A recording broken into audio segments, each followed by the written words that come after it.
விஜய் அவர்கள் திருச்செந்தூர் போயிருக்காரு, ஸ்டாலின் அவர்கள் கொடைக்கானல் போயிருக்காரு, உதயநிதி ஸ்டாலின் அவர்கள் துபாய் போயிருக்காரு அப்படிங்கறத ட்ரெண்ட் பண்ண ட்ரோல் பண்ண தெரிஞ்ச நமக்கு ஒடிசா மாநிலத்துல ஒரு மனிதர் அவருடைய அக்கா அக்கவுண்ட்ல 20,000 ரூபாய் பணம் இருந்ததை எடுக்க போனப்ப வங்கி ஊழியர்கள் இந்த அக்கவுண்ட்டுக்கு சொந்தக்காரர் தான் நேர்ல வரணும் அப்படின்னு சொன்னதுக்காக அவருடைய அக்காவோட சடலத்தை புதைச்சிருந்த இடத்துல இருந்த சடலத்தை எடுத்து, அதாவது எலும்பு கூட்டோட நடு ரோட்ல நடந்து வந்திருக்காரு.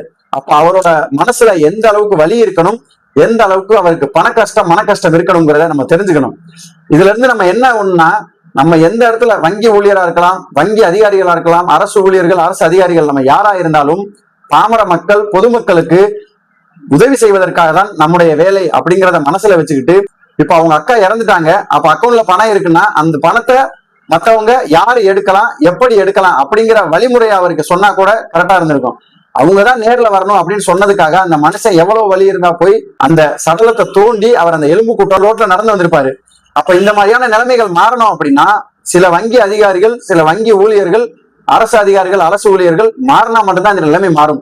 இதுல நிறைய நல்லவர்களும் இருக்காங்க. நம்ம எந்த ஒரு விஷயத்துக்கு போனாலும் உடனடியாக அவங்களுக்கு தேவையான விஷயத்தை செஞ்சு தருவதும், அவங்களுக்கு தேவையான தகவல்களை கொடுப்பதும் அப்படி நிறைய பேர் இருக்காங்க. அதுல சில பேர் இந்த மாதிரியான அரக்கர்களும் இருக்காங்க.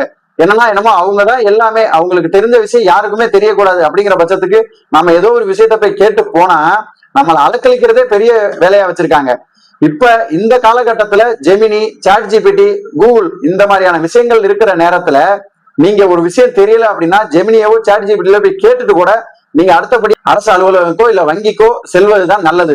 அதை விட்டுட்டு நீங்க அந்த அரசு அதிகாரிகள், அரசு ஊழியர்கள், வங்கி அதிகாரிகள், வங்கி ஊழியர்களை மட்டுமே நம்பி போனீங்கன்னா அவங்க நம்மளை அலக்களிக்கிறது மட்டும்தான் வேலையா வச்சிருப்பாங்க.